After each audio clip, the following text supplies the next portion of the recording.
बात मान्यवर केवल 18% खर्च हुआ है जो सामान्य बजट में व्यवस्था की गई थी। इसी तरह से मान्यवर संचार साधन सेतु में केवल 23% और संचार साधन सड़कें में लोक निर्माण विभाग के केवल 17% पैसा खर्च किया गया।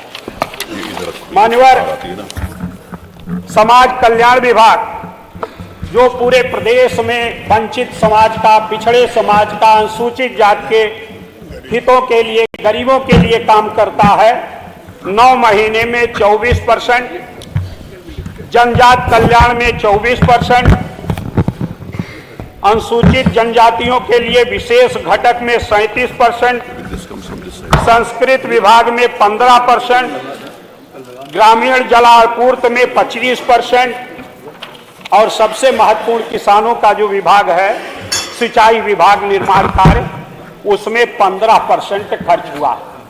ये इस बात को प्रचायक है कि माननीय ये सरकार भाजपा की जब से आई है बड़ी बड़ी घोषणाएं करती है। 6,15,518 करोड़ का विशालकायी बजट प्रस्तुत करने का काम किया गया।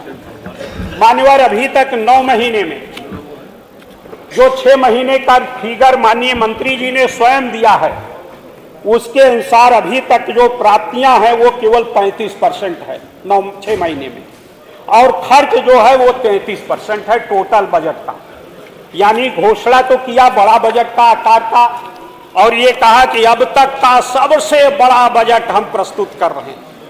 हर साल यही करते मान्यवर, और बाद में मान्यवर उसमें जो खर्च है वो नहीं हो पाता। जो लोक निर्माण विभाग ने कहा कि हम गड्ढा मुक्त सड़क करेंगे, मान्यवर आप स्वयं जाके देखते होंगे जगह जगह गांव में जाने पर कोई भी सड़क गड्ढा मुक्त नहीं हुआ, और जो सड़क गड्ढा मुक्त किया जा भी रहा है। मैंने अपने गांव की एक सड़क देखी मान्यवर, एक पैच यहाँ बना दिया, 100 मीटर छोड़ दिया, फिर आगे पैच बना दिया, यानी पूरी सड़क पर 1 किलोमीटर के 4-5 पैच बनाकर और उसको गड्ढा मुक्ति दिखा दिया। ये इस सरकार की देन, और इसी का कारण है मान्यवर जो इस सरकार की सबसे बड़ी परियोजना है पूर्वांचल एक्सप्रेस वे। आप उस पर कभी चले मान्यवर अपने साधन से, चूंकि माननीय मुख्यमंत्री तो उड़ते रहते हैं, सड़क मार्ग से चलते नहीं मान्यवर। आप अपने सड़क मार्ग से चले देखें कि कैसी उछाल है उस पर। या लखनऊ से आप आगरा चले जाएं, किस तरह से स्मूथली आप जाते हैं, और लखनऊ से आप गाजीपुर की तरफ बढ़ें तो आप अगर ध्यान न दें तो आपका सर ऊपर टकरा जाएगा। इस तरह का उछाल है। तो ये सरकार केवल घोषणाओं का काम करती है मानवा। इस तरह से बजट में जो हमें जरूरत की थी उसको पूरा करने का काम नहीं कर रही।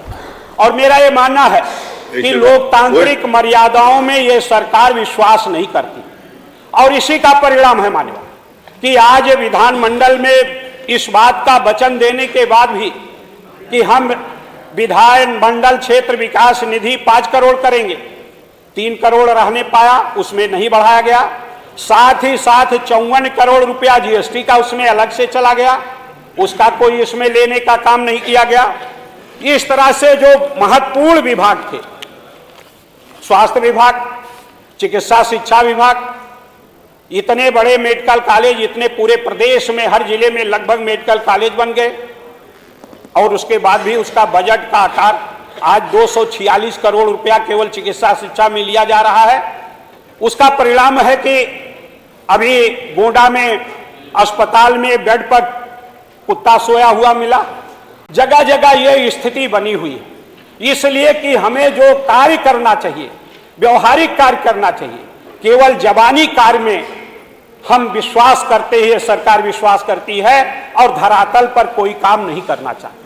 मान्यवर लोकतंत्र की तो हत्या इस तरह से किया जा रहा कि आज आप सब लोगों ने, आपने के संज्ञान में है कि 9 महीने पूरे बीत गए। पूरे भारत देश का कोई भी एक ऐसा उदाहरण नहीं होगा कि जो संसदीय समितियां 9 महीने तक न बनती हो। इस सरकार का इसमें विश्वास नहीं है, संसदीय परंपराओं में विश्वास नहीं है, इस कारण से इस तरह का व्यवस्था करने का काम किया जा रहा है। संसदीय समितियों का भी गठन करने का काम नहीं किया जा रहा। और मान्यवर, रामपुर की जो घटना है वो तो लोकतंत्र को कलंकित करने वाली घटना है और हमें संविधान में संशोधन कर देना चाहिए कि अब हमें कोई चुनाव नहीं करना, पुलिस वाले जाएंगे, वोट डाल देंगे, वो वोट पड़ जाएगा। जहां विधानसभा सामान्य निर्वाचन में 60% वोट पड़ा हो, वहां तमाम पुलिस वालों के वोट डालने के बाद केवल 31% पड़ा। 328 लोग अस्पताल में बंद हो, मानवर अस्पताल में इलाज करा रहे हैं। मार मार के उनको किस तरह से मारा गया। मेरे एक मित्र ने मुझे टेलीफोन करके बताया कि हम लोग पुलिस ऑफिस में धरना दे रहे थे, हमारे सामने पुलिस वालों ने कुछ महिलाओं को बैठा दिया और उनसे छेड़खानी का आरोप लगवाकर हम लोगों को लाठी से मार मार कर वहां से हटाने का काम किया गया। इस तरह से आज है लेना देना सरकार के आरोप सदन में लगाना, बोलिए लेना देना, ये निर्वाचन आयोग की व्यवस्था है। माननीय निर्वाचन आयोग पर प्रश्न चिन्ह उठाना बिल्कुल ठीक नहीं। माननीय इनको